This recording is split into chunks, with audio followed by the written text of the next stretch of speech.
We're going to devote our energies to sports and gardening, all the cultural pursuits as far as they're concerned. In fact, we're going to put the goons to sleep.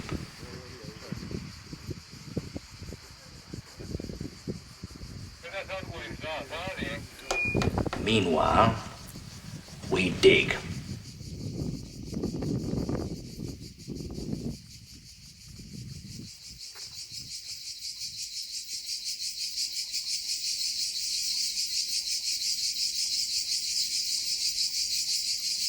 Greetings and Gamajoba from Tbilisi, Georgia. This is Bern.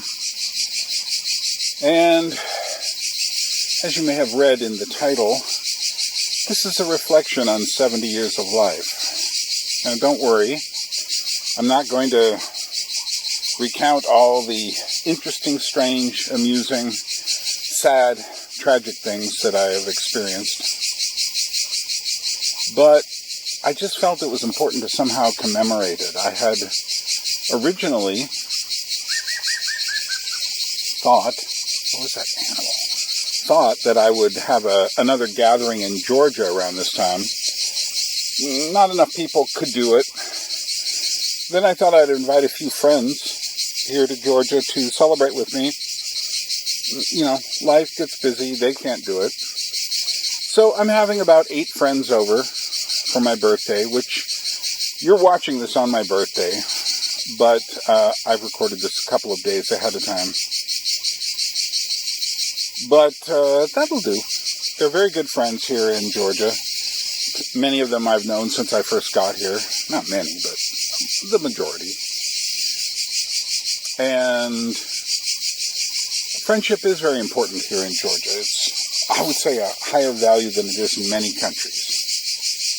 If you ask someone here to do something for you, they will not hesitate. They will do it if they can. So,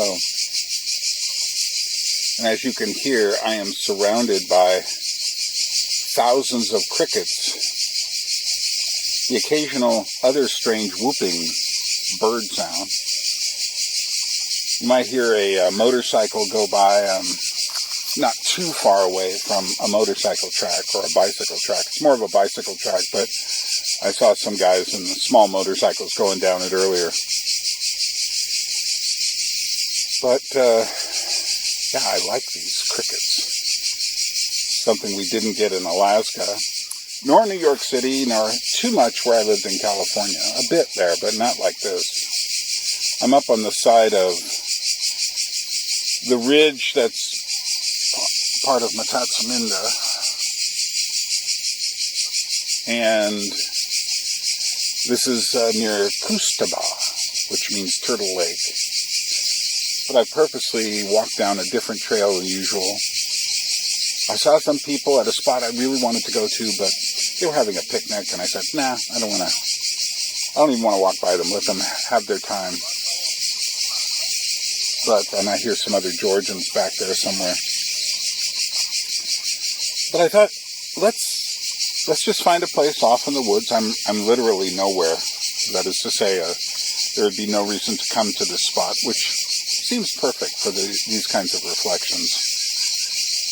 So sometimes I ask myself, what am I doing here? Not in Georgia, but in everywhere. If I wipe my face, it's because I'm sweating like mad. It's a very hot day. 33 Celsius, about, 91, 92 Fahrenheit. And I have been reflecting this year. Earlier this year, I kind of went through a doldrums period where I guess I started saying, my library is back in Alaska still, and, I'm loath to raise more money for it because I just don't want to take advantage of people. I've also got unfinished work, not much of it. I keep doing this channel stuff. I keep thinking I'll get to this point and then my other stuff will be... But I need to get my novel published. The problem is I'm really good at creating ideas, and I'm not enough of a self-promoter to get them out into the world the way I would like. But I'm enough of a self-promoter to have a YouTube channel or two. So I'm listening, see how far these people are going. Oh, they're coming down this way, but they're not going to see me. Yeah, a couple of people having a good time, just walking down the road. It's a great place to walk.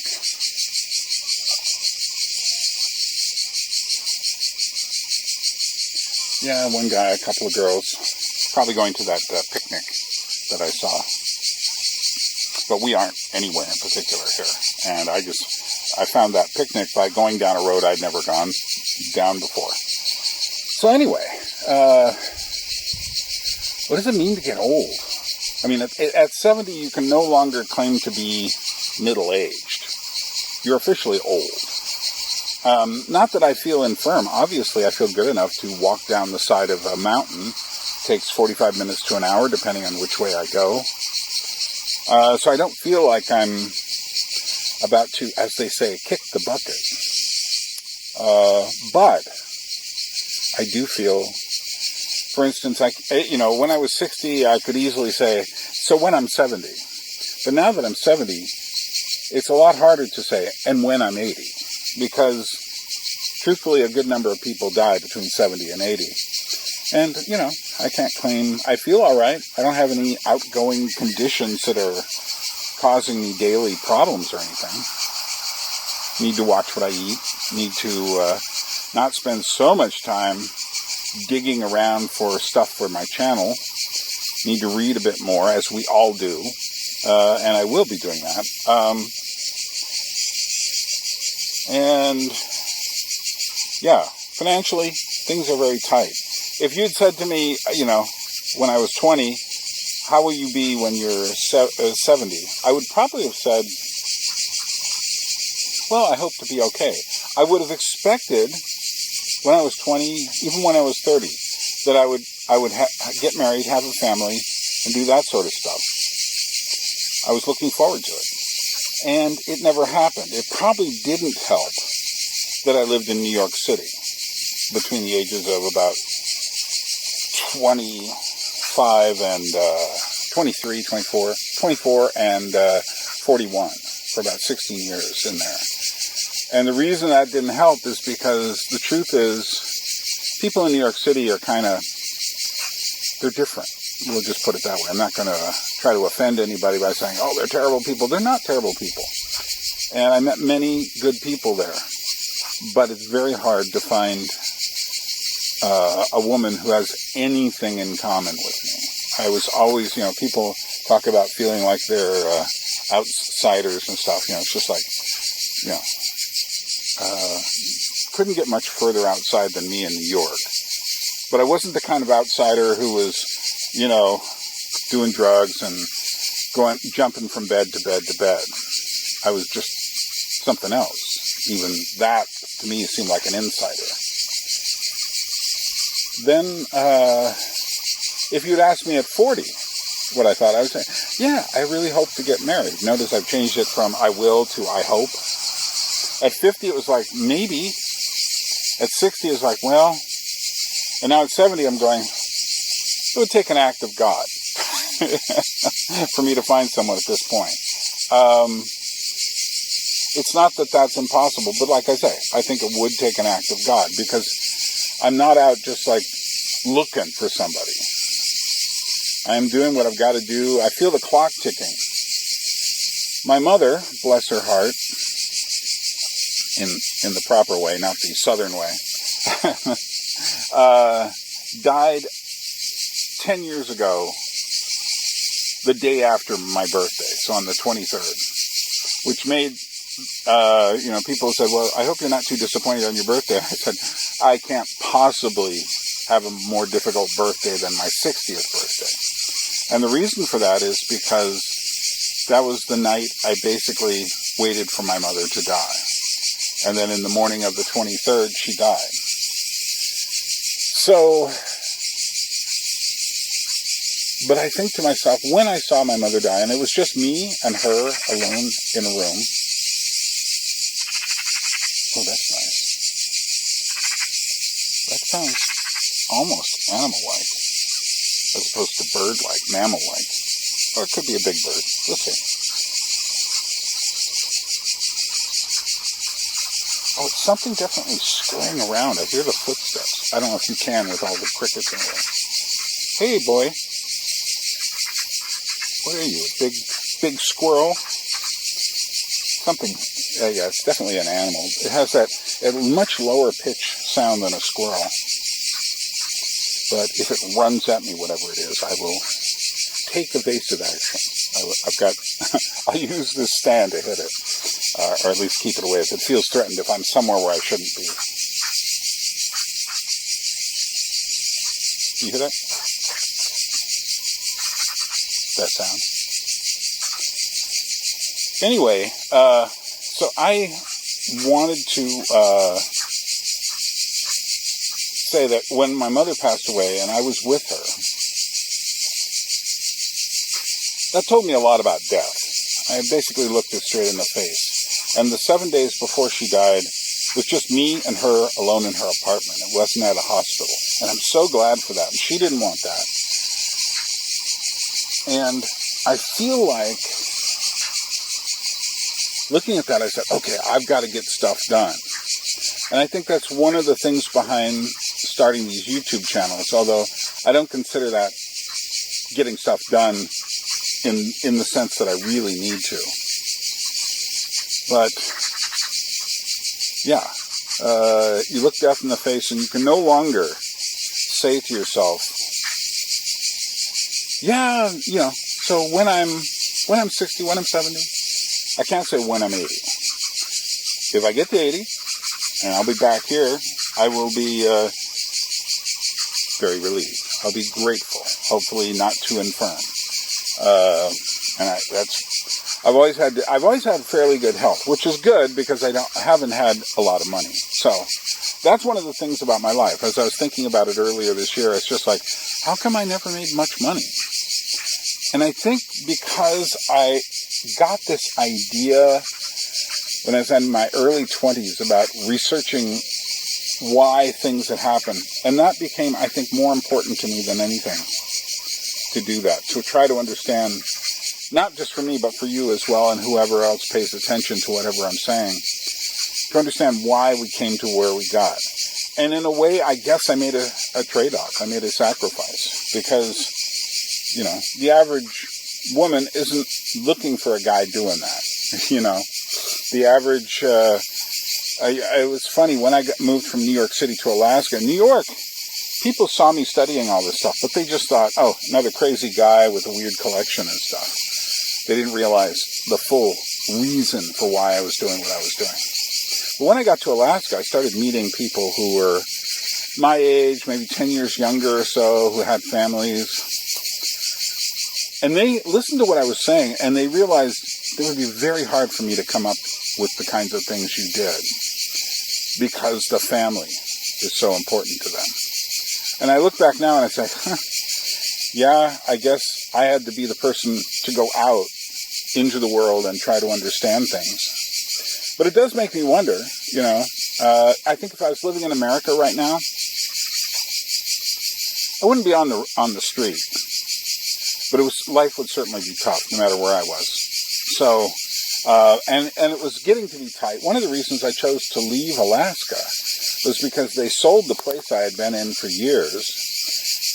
And what had happened was all the other apartments and houses for rent had crept up in 20 years.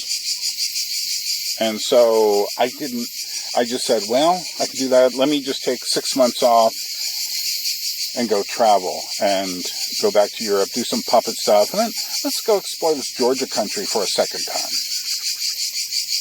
So I did that. And that ended up, I often think it was a joke, by God on me, but with me, because I really appreciated it, to end up here. Because it didn't work out the way I thought it would, but nevertheless, here I am. In fact, I did a little research. I was sitting there saying to myself, am I going to get in trouble if I die here and someone has to ship my body back to America? Can I be buried here? And the answer is, yes, I can, and it's not too expensive. I mean, Alaska, where I lived in Haines, was very cheap. When my mother passed away, it was literally about $300 for the plot. And then myself and a friend named Scott built my mother's coffin out of pine wood, and the pine wasn't that expensive at the time. And she was buried. I would say the whole thing probably cost less than $500, which by American standards is practically giving you a free place to be buried. And I'm grateful my mother is buried in Haines. So I can remain here, shall we say. But that takes a load off my mind. That way I don't have to worry about what to do. I'll just make sure, if I'm feeling weird, I'll just make sure who knows here what to do with me. And I have to sign up for a burial plot and such like that. But it's not that expensive. I think $600 would probably cover it. And I'm like, thank you. Thank you, God. I don't want to be part of the American burial system. I don't want to be embalmed. I don't want, $1,000 coffin. I don't want to spend more than money to be buried. I mean, sadly, our American system of celebrations is kind of peculiar. So yeah, I've been thinking about things like that. You think about that more. One of the things I've been thinking about is how do I feel differently now about things than I did in the past? For one thing, if you're 35, 40 years old and you're starting to feel like I'm getting old, things are getting, no, you're not. You're not. I remember, people get to be 26, 27, they're like, oh my goodness, certain opportunities are evaporating. No, they're not. Because when I look back now at the age of 50, I go like, he was a young whippersnapper. Although at the age of 50, I was starting to feel like, is this it? I had, what did I do? At the age of 50, I was going to take right before I turned 50, I was going to take a trip to Europe for 3 months. And this was the big trip, 2005, which really started me thinking and researching puppetry. And about 10 days before I was to leave, I slipped on the ice in Alaska and broke my wrist. And then I had to get flown down to Juneau, where there's a big hospital. And that was one of the weirdest rides I've ever been in. It wasn't like a helicopter, thankfully, because I later had to go in one of those with my mother. And I don't like helicopters. They're so noisy inside. And not that I was afraid of it. It's just a bad environment. But it was a Coast Guard helicopter. But this plane I took was a small, I think fit 6 people. And I got in it. We went into the sky. The sky is just like gray, and it's raining everywhere. And then we went into a cloud and didn't see anything. And here's what I know. I had some friends a couple years earlier than that who, on a nice day in Haines, it was sunny there, went into a cloud on the way to Juneau, and their plane disappeared and was never found again. I'll just leave that there. I'm not going to explain why that probably happened, but I'm just going to leave that there. So we went into a cloud, and my mind was like, I said to myself, okay, I can't see anything. The pilot can't see anything, but the pilot knows what he's doing. So I'm going to watch the pilot. And if he looks nervous, I'm nervous. And if he's not nervous, I'm not nervous. And sure enough, we eventually came out of the cloud. And I just said, okay, now let's get the cast on my arm, which I eventually had taken off in France. This is a crazy story, but I'm not going to tell it all here. I'm not trying to ruminate over every event in my life. Like I said, if I start with any place, it gets so complicated and takes so long. But what I'm doing instead is, when I had that cast, I'm trying to give you an idea of what I felt at different moments in my life about the future. When I got this cast, it was like a year or so that I had this weird pain inside my wrist. If I really push it, I can feel it again, but basically I never feel it. And I kind of thought, okay, this is what getting old is like. I'm going to have these endless pains and stuff. No, because I did something very important. I started a puppet theater in Alaska. My puppet journey was so good, I ended up losing my job as a result. The manager, who shall remain unmentioned, was a kind of despicable person. Fired me, even though he had said I had 3 months leave of absence without pay. And I came back. I was completely broke. I ended up starting to work that year for the Chilkat Guides, taking people up and down the river. I drove buses and gathered rafts full of people, which is a crazy story all of its own. And I did that kind of work until I left in like 2018. Every summer I worked. The Chilkat Guides portion was really strenuous physical work. But there was a guy there, a great guy, who, he was like 20 years older than me. He still is. He's in his 90s now. He's fine. He doesn't let me feel anything about getting old. It's just like no pity whatsoever. You're getting old. No, you're not. So, I'd follow him. We would work together, and he was moving all these big benches around and all these heavy boots and buckets and all this stuff, and going down by the river and catching people to make sure they didn't float further down. And sometimes there'd be 8 people on a boat, which made it kind of heavy. And, I feel like, in a way, he, who was a Christian, let me understand, hey, just don't give in to the feeling old and stuff. But at the same time, you've got to think about aging, and you've got to think about your body, and you've got to think about what you're doing. I have spent far too little time, I suppose, thinking about retirement, and somehow God brought me to Georgia, which is a great place to be because people aren't insane about medical situations the way they are in America. In America, we all want to be perfectly safe. If someone's got a problem, it's like, quick, you got to go to the hospital. Where here, it's like people take what I consider a more realistic approach. I was in another apartment for several years when I was first here, and there's a guy next to me, and his mother was in the house with him. It was a tiny apartment with a couple of rooms, but he's right next to me, and I would see him, and I went up there once, and his mother's just laying down. Eventually, his mother just died, and so he was there with his mother, and we, the guy alone with your mother as she's dying, bonded, because that's life. It's like, and that's the reason my mother didn't want to go to, it's just like, how many people die in hospitals? It's just like, why would I want to do that? It's because you keep saying to yourself, there's one more thing they can do. There's one more thing. There's one more thing. To which I say, you better live right now. So you're not worried about the one more thing. If I die tomorrow, there's a lot of stuff I won't accomplish. I will hopefully get my friends. I've got a couple of friends, one in Germany, one here, that I would say, okay, you take care of things. And, but if I die tomorrow, it's like one friend will deal with all the written stuff that I've got. I don't know what he would do with it, because I'll be dead. I'll be in glory, but I won't be down here dealing with it. But I do want to make sure that before I go, again, I'm not planning on going.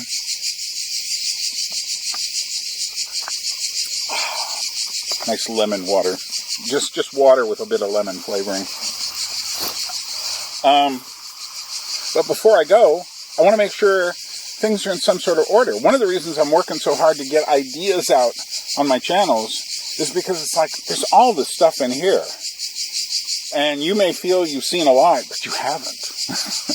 That's one of the reasons I want to get my library here. Because I think when I went to get my library and then found out I was $13,000 short of what we had raised so wonderfully, I think just that whole thing put a dent in what I was doing. It made me feel like I'll never get this stuff done. But I realized, and this is one of the things I wrestled with earlier this year for about a month and a half, I realized, and I've gone through these periods. The last time I went through this was 2014, which was good. Because I said, well, what if I die before anything that I'm trying to do happens? Then you die, and, whatever is good will remain. But then after I resolved that, then my mother went into 7 months of straight downhill. And I was so glad I dealt with things. This is why you need to deal with things. You can't avoid the past. You can't hide from the past. One thing I've learned in life is, A, you got to forgive people. B, you've got to deal with your past to the degree you can. You can't go hunt down someone you have no idea where they are, but you can, unless you've done something really serious that they need to know about. But nevertheless, you can't leave the accounting unfinished and hope the next person after you will clean it up for you. Because that's not how life works. So, when I was 50, I thought I was getting old. I had a nice birthday. 50. A nice birthday party. I've got a friend of mine named Matt took photos of it. Then, I just remembered my friend's name, who was 20 years older than me, was Casey. And K. Heifer. Not Heifer. Anyway, I'll put a title up when I remember it. But, and I'm just going to leave this all in with all the weird edits, because the crickets aren't going to stop. And, I have to leave this in. So I'm going to keep in all the animal sounds and the drink of water and all of that, because that's part of the whole experience. And I'm sweating. I did comb my hair right before I did this, because it was, greasy looking with sweat. But at 60, like I said, that was the toughest birthday I'd ever been through. 40, I was my last year in New York City. 30, I don't have any particular memories about it, but I've written it down in my journals, and my journals are all here, thanks to those of you who supported me on getting that and my puppet library here. Speaking of my puppet library, I had a guy here who's very seriously involved with animation in the industry.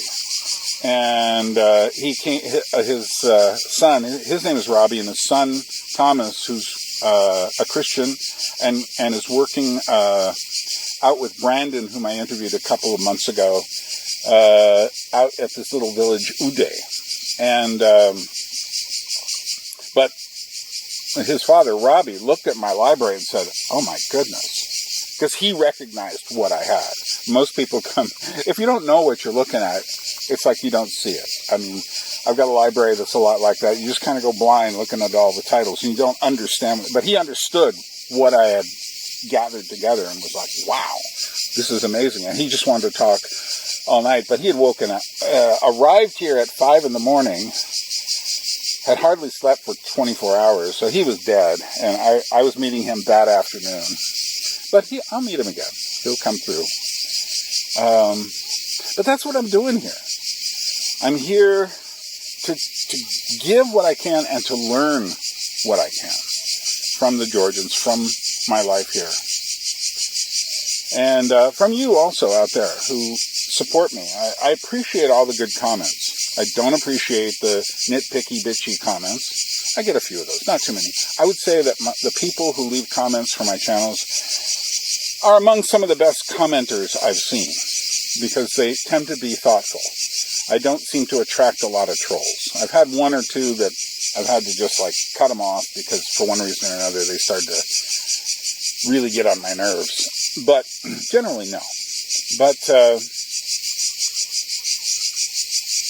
so at 60, what I actually did is it took me 2 years to recover from my mother's death. I'd gone to Georgia in the meantime. It was 2017. That's when I found out my house was being sold out from under me. So I said, let's have a party. Let's make this my 60th birthday party 2 years late.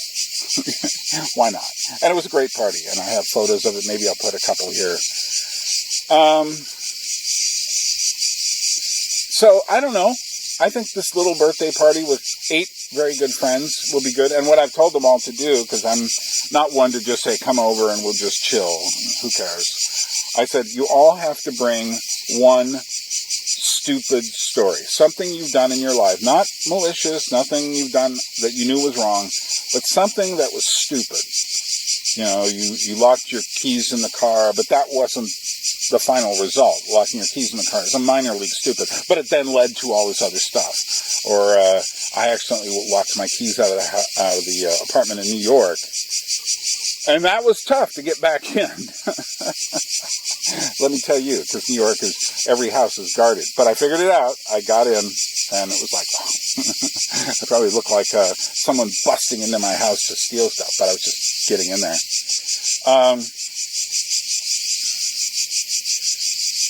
But yeah, so I'm 70. 70 years. And one thing I've got is some really great memories. And precious little serious regret. There's one or two people I wish I could resolve a few things with. There are, I wish my economic situation would do better. So when I tell you I finally self-published my book on Amazon, go get it and join Patreon. Help me out. But, I'm planning on going. Maybe I'll see 80. Who knows? Maybe I won't. Who knows? But the point is to live knowing that. To live knowing you're not going to live forever. To live knowing you are living in time. You're not just a photograph on an Instagram page. You are living in time. And so that's why all these crickets are the reality. And the setting of the sun. And the weird snuffing and puffing around of some animal over there. And the people who walk by once in a while. And the nice little ride I had up here on the, what they call the ropeway, the gondola, the cable car, however you call it.